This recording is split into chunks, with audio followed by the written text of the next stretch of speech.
Hey, welcome to the Mead House, and thanks for listening to episode 222. I'm your host, Jeff, and Mead House Nation, I need to say a profound thank you.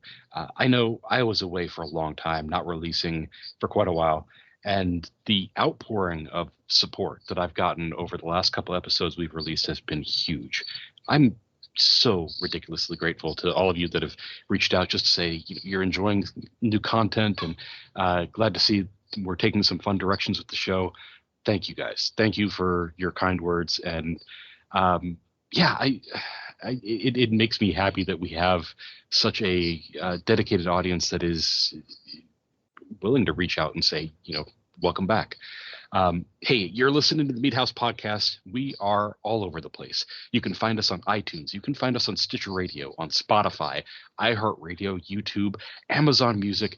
There is a whole list over on our website, www.themeadhouse.com. Check it out. In this episode, we are taking a little bit of a break from interviewing some of our winners from the IronB 2021 to talk to homebrewer Carlos Herrera. He was one of the many folks that have been kind enough to shoot me a message and say, "Hey, thank you for releasing more episodes. Would love to be involved." And so, yeah, he has been a home brewer for a number of years. He has a YouTube channel that is producing some new content here soon, he says, and he's looking at starting his own meadery. So we have a wide range of topics to talk about. Yeah. Hey, before we get into that, I do need to say thank you to our key holders. These guys are doing their part and keeping the Mead House podcast free. You too can also join up for as little as $2 a month. You'll get some cool rewards, some key holder only content. You just need to search the Mead House over at patreon.com or click the link in the show notes. So we are coming to the What Are We Drinking Tonight section of the episode. In front of me, I have two glasses, and for a change, both of them are meads. This one is a professional mead. This is from Sap House. This is Raspberry, Hibiscus, and Rose Hips Experiment 2004. Weather today was hot. It was like 95 degrees. I was looking through my stuff and found a couple tart meads that just sounded like they would be really hitting the spot tonight. And this one, it's a beautiful ruby red color. There's a lot of hibiscus and a little bit of raspberry on the nose. And the hibiscus and raspberry are kind of right together there, right up front and on the mid palate. And it kind of fades into a little bit of a citrusy bite right at the very end that is simultaneously crisp and kind of also tart and sour. I'm pretty sure that's the rose hips coming through there at the end. That is a really, really nice drink for a hot day. Just nice, refreshing, has a little bit of a citrusy bite and a lot of fruit flavor packed into it. I'm really pleased with that. The other one is not a professional. This was actually gifted to me by my former co-host, Ryan. He gave me a bunch of our IronB extras, and he also gave me a number of his. This one is listed as a lemon palm hydromel. It is very, very carbonated, as I know Ryan likes to do, and I like that as well. It is a little hazy, but it's got a very light gold straw color to it, very clear, lots of bubbles coming up.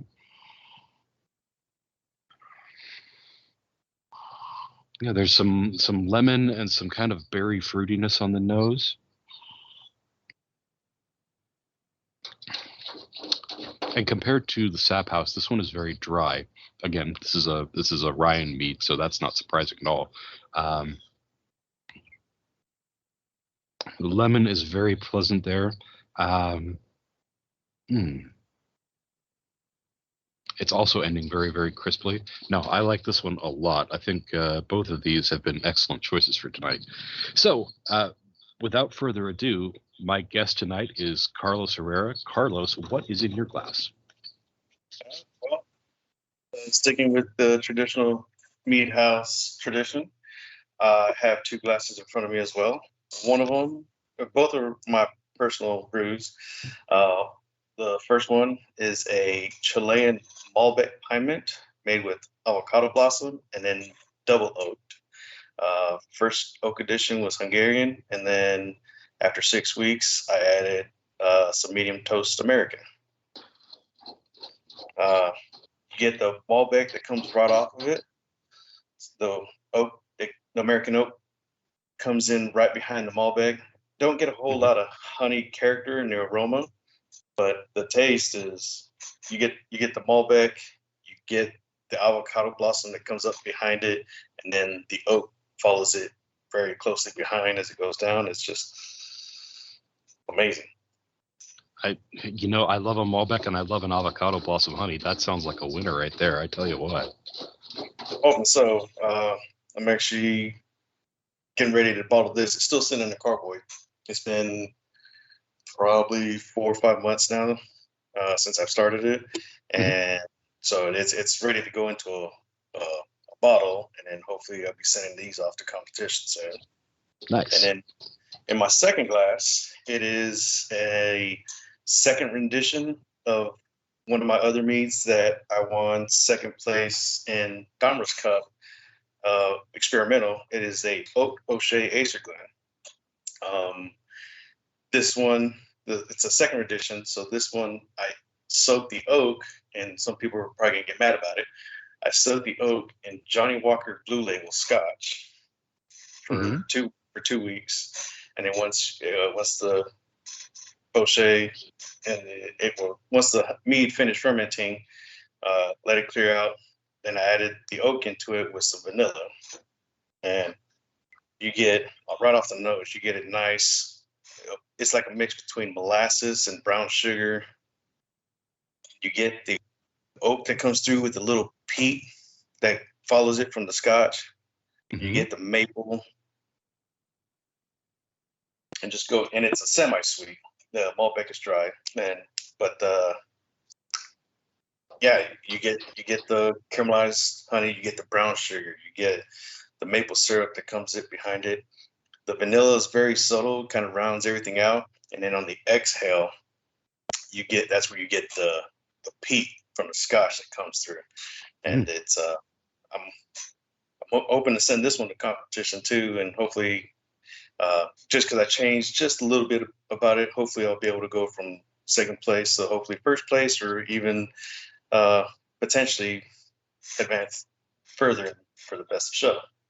There you go. Yeah, that sounds delightful as well. Yeah. So, well, you mentioned a couple that you are hoping to get into competitions here. Let's talk about mead competitions for a little bit. It's been a minute, and of course we've been talking about the Iron Bee, so it wouldn't hurt to talk about something a little bit more standard.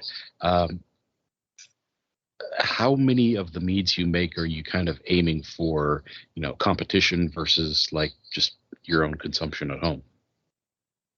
Everything I make is for my own consumption. I try to, like everybody, try to make it as best as I can. But I brew everything to my personal taste and then send it to competition just to kind of get feedback from somebody else besides my close friends who like free alcohol or I have a couple friends that in my homebrew club that give honest feedback, and all of them will say, "Oh, I didn't like this," or "I like that. Maybe add this, take away that."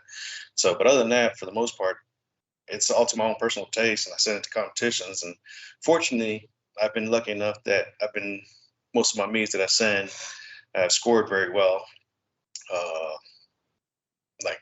On average, I'm between 38 and 44. So I've had a couple. One was like a 32, the other one was a 36. But those ones I knew weren't going to do so well. But other than that, it's all a personal taste.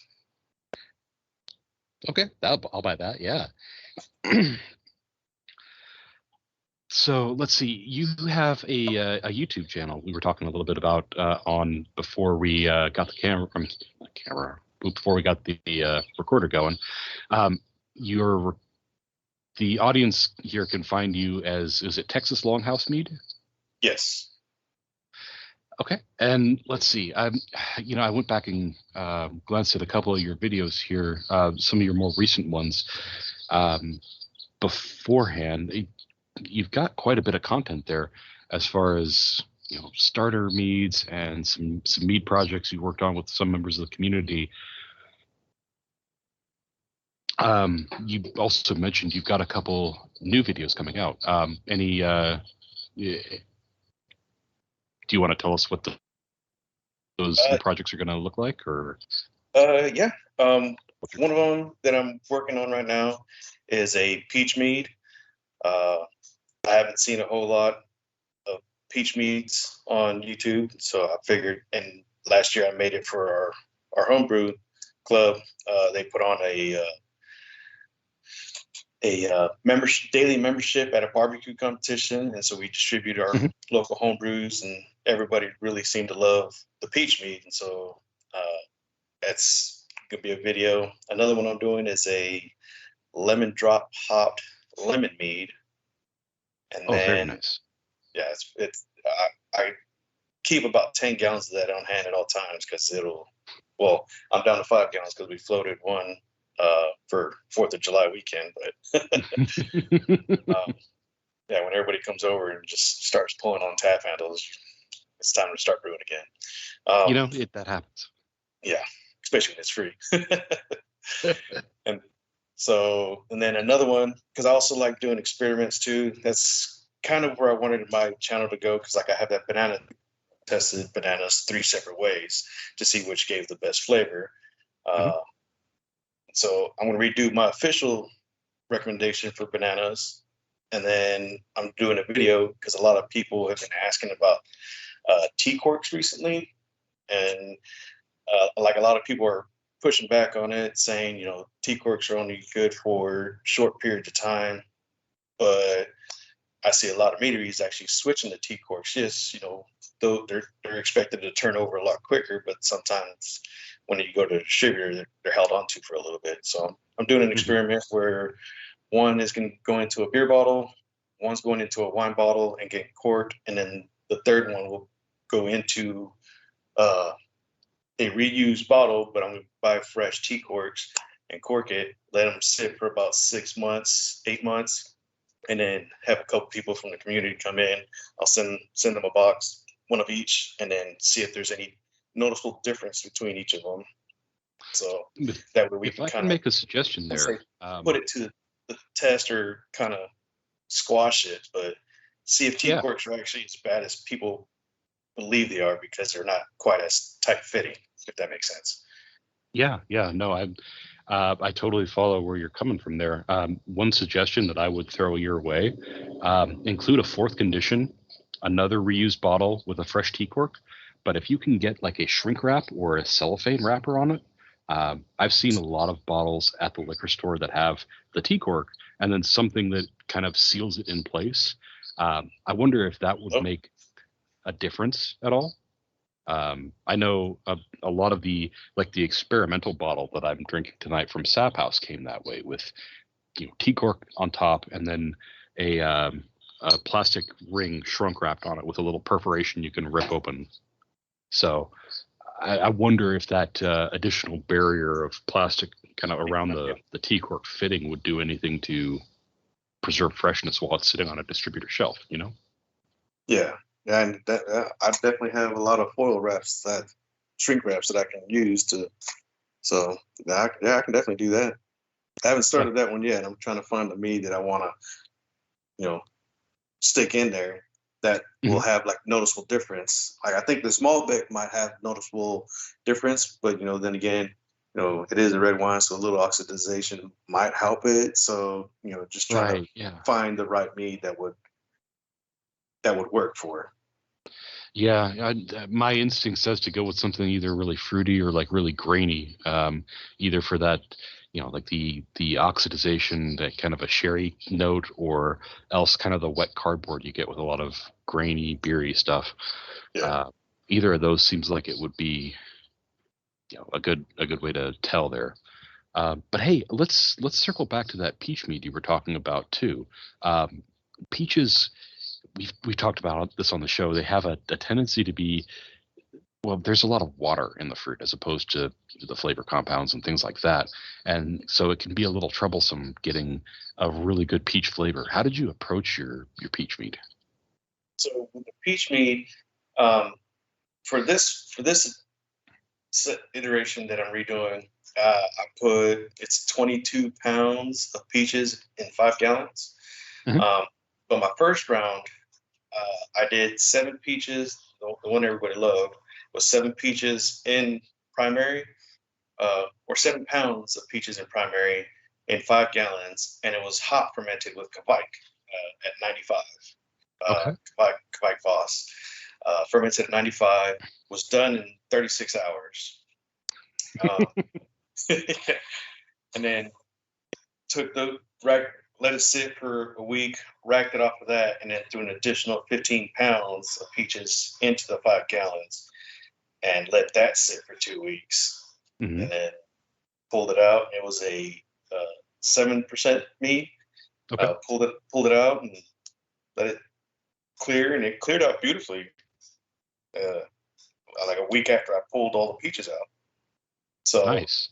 And then let it sit for a little bit, threw it in decay, carved it up, and sent it out.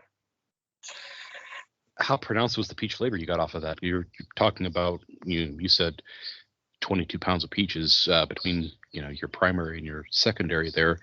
Was it a large peach flavor? Was it a little more subtle? How did it come out for you? It was, you stuck your nose in it and it smelled like you were like bit into a fresh peach and smelled it, and it's just very aromatic. That's exactly what it smelled like. And the Very peach nice. was very forward because I used orange blossom honey. And then once it finished with the 15 pounds, the gravity, I want to say the gravity was up to like 1012. Mm-hmm. And then I back sweetened it to 1025. So it was a very sweet, well-rounded, like a sweet Georgia peach in the middle of summer. Very nice. Very nice. I bet that was delightful.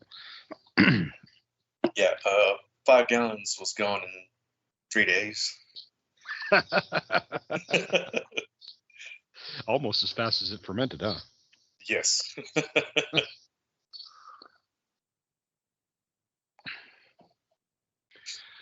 Let's see.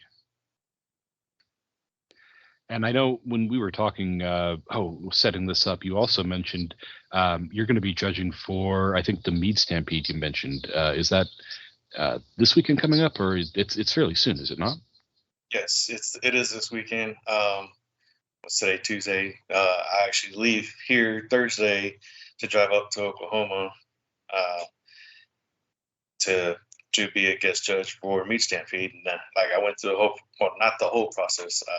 I just finished the written test Mm-hmm. for my BJCP mead certification, and then now I'm just trying to find a testing date. I think it was you that suggested the Mazer or Valkyrie score. Yeah. So I have to look into that. Yeah, I know either of those competitions would also be happy to have you as a judge as well. It's still a little early to say. I've just kind of volunteered or been invited to both, but there's a very good chance I'll be judging at both of those events. It looks like it's one right after the other this year. So to anybody in our listener land that's going to be at either of those events, feel free to say hi. Yeah, they are both huge events, and I know I want to say both of them have a judging tasting event right beforehand to help get new judges through the door and get their mead certifications and stuff. So I would see if the organizers of either of those have a spot available. So Definitely have to check it. It's right after my birthday, so it'd be a good birthday present. There you go. So how hard did you find the written part of the exam there? The written part, it was like it I used every second except for like the last 30 seconds. So, it's 200 questions, 60 minutes, and I was 59 minutes and 30 seconds to finish the test. And it was definitely a wake up call because, I've been brewing for 6 years. I've experimented with a lot of different honeys, a lot of different fruits, spices, and stuff like that.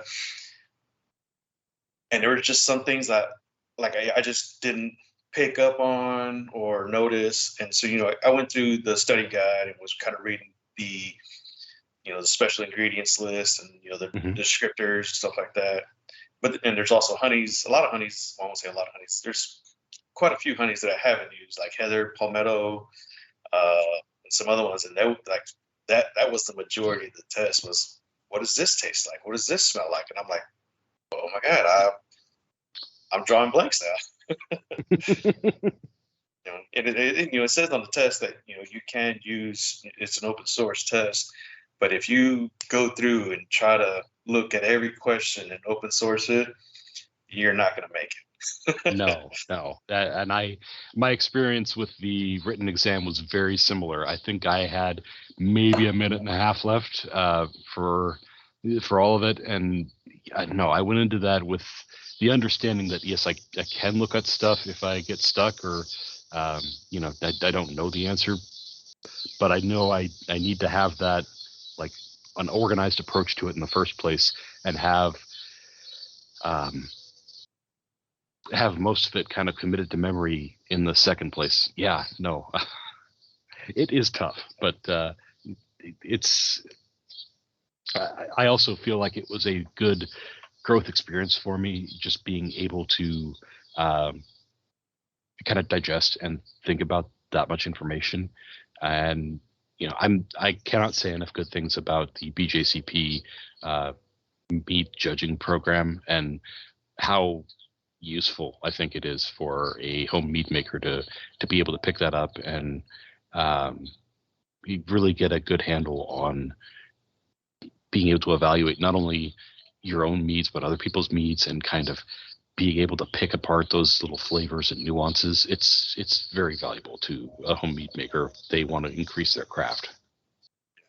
And like another thing that I use to help kind of work up, like I buy ridiculous amounts of meats. My wife says I either got to brew it or buy it. Can't do both. Well, I find a way to do both. uh, and so just because I'm trying to not experiment, experience, Yeah. different regions, different profiles. Everybody has different, like the biases that everyone says. I've bought a lot of Schramm's mead. I bought a lot from Brimmenhorn, Lost Cause, Superstition. I got a local meadery here, Breaking Brew. Went to Texas Meat Fest this past year. That was amazing. So I try to experience a lot of meads, and so I pick up a lot of different little things. But one thing that really kind of helped me, especially trying working towards that tasting, was how to become a better judge. I forgot who put it on, but it's on YouTube. And Carvin Wilson's on there, Ken Schramm. I Mm-hmm. want to say Burr Brothers on there, and so Pete's on there as well. And so just certain things that I wouldn't expect. Aerating when you're tasting, and different ways to try to pick up different notes. And so that helped me as well when I was trying to, as I'm still working to finish this up. Yeah, I've seen that video series as well, and for the life of me, I can't remember who was putting that out either. Um, if I really have my druthers by the time I get this edited, I'll try to include that in the show notes for our listeners here. Yeah. So, and in addition to your whole journey as a home mead maker, we were also talking about you're getting ready to, well, you're in the planning phases, I guess, for starting your own meadery. What got you to the point where you said, this is what I want to do for a full-time job? How did you make that decision? Well, I actually got to blame my work for it. Uh, I got hurt on the job and been home since, was it August of 2019? I've had 3 back surgeries now. Oh man. Yeah, and so I've been laid up, and then so for the last 3 years, that's all I've done is just mass produce home mead. I got 2 15-gallon fermenters now. I've got a whole pump system for it. Again, I buy my honey by the bucket, and just the homebrew club was a big help as well. Taking it out, and everyone's like, dude, you need a, you're not working anymore. You need to do this. I'm like, I don't know. I've never had my own business before. I don't know anything about running a business. But everyone's like, dude, well, there's a will, there's a way. So slowly but surely, I've been trying to, take small business classes here and there. Took a business plan class to try to write up a business plan. Took it to Mead Fest, Texas Mead Fest, and there's, of course, you have the commercial meters that are there, and then we had a little table set up between everybody, and I met a lot of great people there too. Like Tracy Kufis, she's been a big help recently. I sent her meads, so I won't say on the regular, but I sent her a lot of meads. I sent her home with some, but even then, they're like, "This is really good. This is really good." People were there, like, "Hey, where can I buy this?" I'm like, "I'm just a home brewer. Like, I can't sell it." And I was like, "Here, but you can have more." And took a whole box of homebrew with me and just letting people try it because trying not to get exposure, but trying to get the feedback from the general people who don't know me. Hey, is this good? This is good. Can I buy it? No, you can't, but you can have more. Here you go. The second best answer you can give somebody. Yes. Yeah, pretty much. So, but and then now it's just a matter of waiting for the money. And my wife, she's 100% behind it now, and she's like, well, if you want to do this, let's do it. So, yeah, it's still in the planning phase, but once I get all the money together, it's going to be a little bit more than planning. So there you go. So let's see. You were talking, I think, before we got started that right now in your planning phase, you're kind of working on a lineup for the meads that you want to produce. What kind of stuff can we expect on the lineup there? It kind of a little bit of everything. A little bit. I wish I could do braggots as a meadery here in Texas, but unfortunately, we can't. Yeah, well, that's most of the United States. Yes. Yeah. But I have like a mixed berry that's 7% that's carbonated. Then I also have the same mixed berry, but at 14%, and it's aged on oak. Has cinnamon and vanilla added to it. Then I have a mango habanero. That one scored really well at competitions before. I got a 44 on that one. Nice. And that one disappeared really quick too. In Texas, people down here like a little bit of spice. I know trying to sell, domestically in the U.S., it might not sell, but I can have it in the tap room because people here in Texas will drink it. My lemon drop hop lemon mead. I need to figure out how to make it again. But it was a tart cherry lemonade with hibiscus that was dry hopped it was an experimental hops, HBC 586. Okay. Yeah. That one, I had 5 gallons of that. That just kind of, it was left over from my lemon drop mead, and it was left over from a tart cherry mead that I have here as well. And so I've kind of put them together, and I was like, hey, let's see what hops taste like with it. And people actually went crazy for it. And that one disappeared relatively quick too. That one was about a week versus the other ones, 3-4 days. But yeah, that tart cherry lemonade was the tart cherry lemonade, but it has hibiscus and hops in it. Yeah, that one was really good. Then of course my and everyone's got to have a sizer, I think. Sure, so of course. I have a sizer, just like everybody else: cinnamon, vanilla, nutmeg. Then I also have just a dry sizer with nothing added to it that I carbonate. And then of course the small bec to kind of get the wine drinkers in. And then I think this Scotch oaked O'Shea Glen would be good as well. So I don't know, we'll see. Oh, it sounds like you've got a good variety there. I will be very curious to see what we can get a taste of once you get the ball rolling on that the meadery there. Well, I have a lot of other things I want to do, but yeah, just comes with time and what everybody's feedback on if it would be a good mead to have one or not. Absolutely. So besides, the tasting exam and the videos coming out on your podcast there, what's next for you? What are you working on for the future? Well, again, just doing the judging this week, and then doing a collaboration with other YouTubers. The Great Mead Project. It's myself and I want to say it's like 8 other YouTubers, Nice. brewers. And did last year, everybody kind of put it together. The brewers kind of put together a list of things we wanted to do. And so last year it was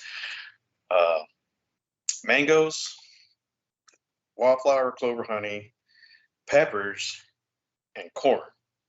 So the corn was tricky, but I got it in there. It was, it worked. It was basically like a chicha, but with honey and not chewed and spit into a vat. And then, so this year we got together and we're like, hey, let's do this again, but this time let's let the community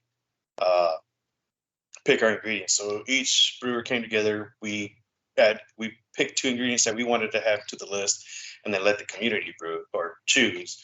And so the top 3 ingredients that we have to brew with are rose, vanilla, and lavender. So, and I'm still trying to piece together how I want to incorporate the lavender. Like I have lavender flower here, and I'm using, for the rose, I'm using rose hips. And I just picked up some honey from Savannah Bee Company, some lavender honey. So, nice. But I also want to incorporate lavender flower, but I think I want it to be like a subtle note versus a main note. So we'll see. But other than that, that's pretty much all I have planned right now. Right on. So the usual final question that we like to ask, I feel like this is a useful one for those of the listeners that are getting started or just kind of trying to up their game. What do you think was your biggest like aha moment or learning moment, the one that really made you go, oh, yeah, where's that value point for you?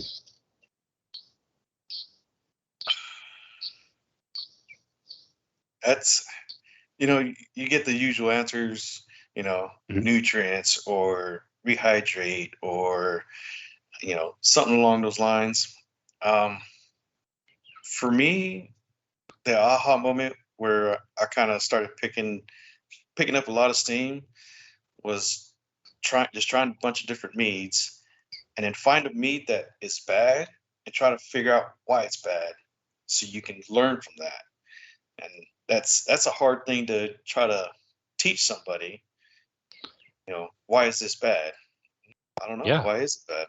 And so don't be afraid to try something, even if it fails. Honey is expensive, yes, but the best way you can learn is by failing and keep going and learning from your mistakes.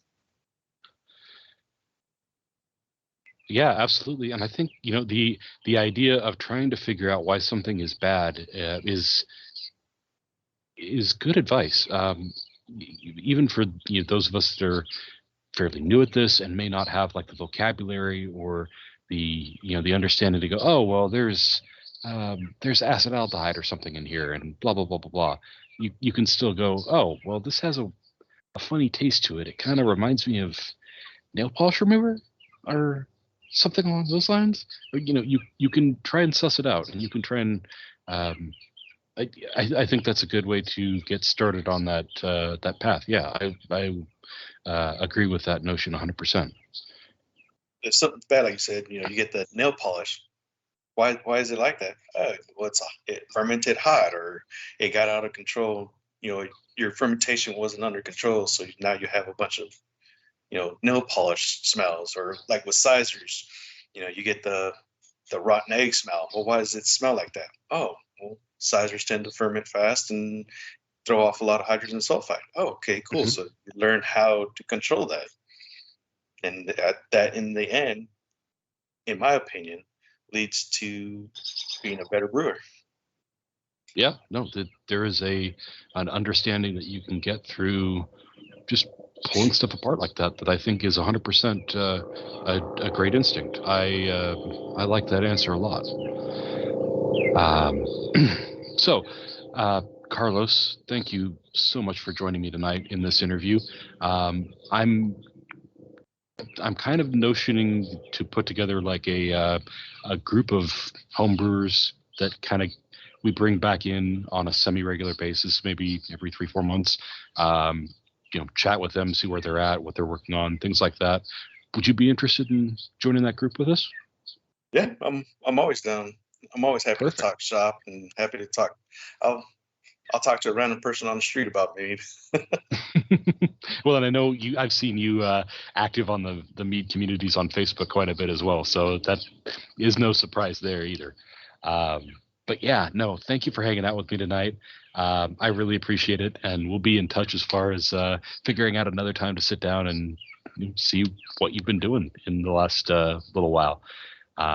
And hey, for you guys listening at home, thank you guys for listening to the show.